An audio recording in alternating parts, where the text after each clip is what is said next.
Magkaharap lang ang bahay ng pamilya Buena at pamilya Mano. Magkaharap lang din ang negosyo nilang bibingka at puto bumbong. Noon pa man ay magkalaban ang pamilya nila na nag-ugat sa pagkakapalitan noon ng magka-partner sa JS Prom. Ang talaga kasing magka-partner ay ang mama ni Barbie at papa ni Ken. Ang mama ni Ken at ang papa ni Barbie. Ang kaso, habang nagsasayaw sila ay biglang nagkaroon ng short circuit. Nagkasunog, nagkagulo. Ang nahawakan ng papa ni Barbie ay ang partner ng papa ni Ken at ang nakuha naman ng papa ni Ken ay ang partner ng papa ni Barbie. Nainlove na ang papa ni Barbie sa babaeng nailigtas niya. Sila ang mga naging magulang ni Barbie. Dahil doon, ang kapartner ng papa ni Barbie na hindi naman talaga niya nobya ay naging bitter. Ganoon din ang papa ni Ken. Kinomfort ang isa't isa kaya sa huli ay sila rin ang nagkatuluyan at sila ang naging mga magulang ni Ken. Isang araw, nagulat ang mga magulang ni Barbie na sina Jan at Berna nang makita kung sino ang bagong lipat sa harap ng bahay nila. Ang mag-asawang Carlos at Kendra. Nang mapagtanto rin ng mga bagong lipat kung kanino ang katapat nilang bahay ay nag-init agad ang ulo nila. Unang gabi nila sa lugar na iyon, habang nakasilip sila ng palihim sa bintana, ay nasaksihan nila kung gaano kabenta at talaga namang pinipilahan ang panindang bibingka at puto bongbong ng mag-asawang Jan at Berna.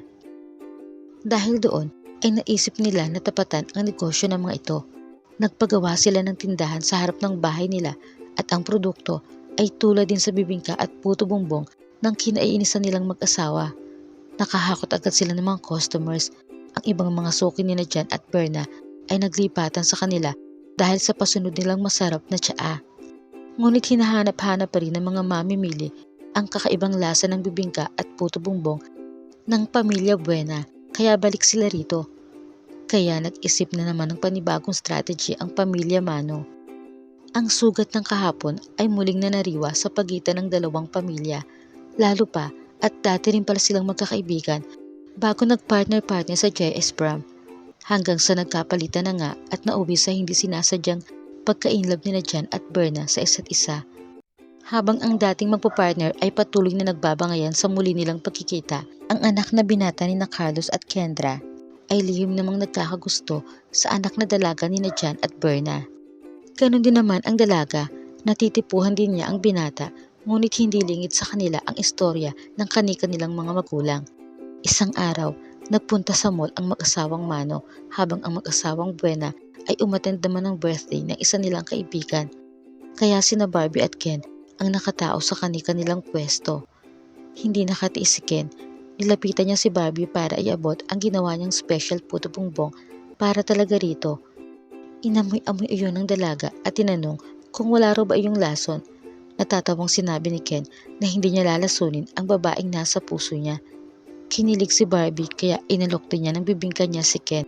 Si Ken naman ang nagtanong kung wala raw ba iyong gayuma. Ani Barbie, hindi na niya kailangang gayumahin ang lalaking sa tingin pa lang ay alam na niyang det na det sa kanya. Tapos ay nagkatawanan sila. Nahihiyang isinubo ni Barbie ang puto bongbong ni Ken, habang si Ken naman ay nag-alangan pero nasarapan din ng kainin ang bibingka ni Barbie. Dahil sa sarap ng puto bongbong niya ay napao ni Ken si Barbie. Napansin naman ng mga magulang nila ang malalagkit nilang titikan na mas malagkit pa sa mga paninda nilang bibingka at puto bongbong. Kaya nagduda ang mga ito na may namamagitan sa kanila.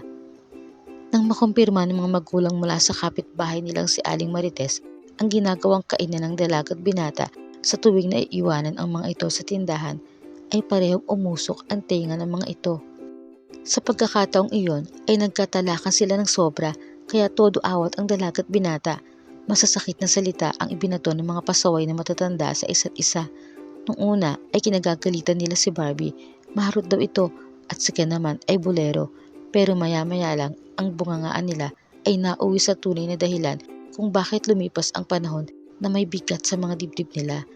Inungkat-ungkat na nila ang mga nangyari noong araw. Habang abala ang mga magulang sa pag-aaway, ay dahan-dahang dumistansya sina Barbie at Ken. Nagkasundo sila na magsimpang gabi mamaya. Ipagdarasal nila sa loob ng 9 na gabi ang kani-kanilang mga magulang. Hinintay ni Barbie na makatulog na mahimbing ang mga magulang at saka siya nag-ayos ng sarili. Gayon din si Ken. Nang tulog na ang mga magulang ay saka sinundo ni Ken si Barbie para magsimbang gabi. Magkahawak kamay silang naglakad patungong simbahan. Ganoon ang naging setup nila. Sa tuwing malalim na ang tulog ng mga magulang nila ay saka sila pumupuslit para magsimbang gabi. Pag sila lang ang tao sa mga tindahan ay nagsusubuan sila ng bibingka at puto bongbong. In love na in love sila sa isa't isa kaya hindi nila alintana ang hindi magandang relasyon ng kanika nilang mga magulang. Ika-9 na gabi, pag uwi ng bahay ni Barbie, nagulat siya dahil pagbukas niya ng ilaw ay nakaupo sa sala at hinihintay na siya ng mga magulang. Ganoon din si Ken, hindi na hinintay pa ni Barbie na sermonan nila siya kaya inunahan na niya ang mga ito. Aniya, huwag na silang idamay ni Ken sa kung ano man ang nakaraan ng mga ito. Wala raw silang kinalaman doon. May sarili raw silang isip at puso. Isa pa, matagal na panahon na ang nangyari. Maraming Pasko na ang nagdaan. Hindi pa ba sapat na masaya na sila ngayon para matuto naman silang magpatawad? Sa kabilang bahay, inunahan din ni Ken na talakan siya ng mga magulang. Anang binata, mahal niya si Barbie kaya ipaglalaban niya ang pag-ibig niya rito kahit malugi man ang bibingka at puto bumbong nila. Sana raw kung ano man ang mga nagawang pagkakamali ng panahon ng mga ito ay huwag nang dalhin sa panahon ngayon.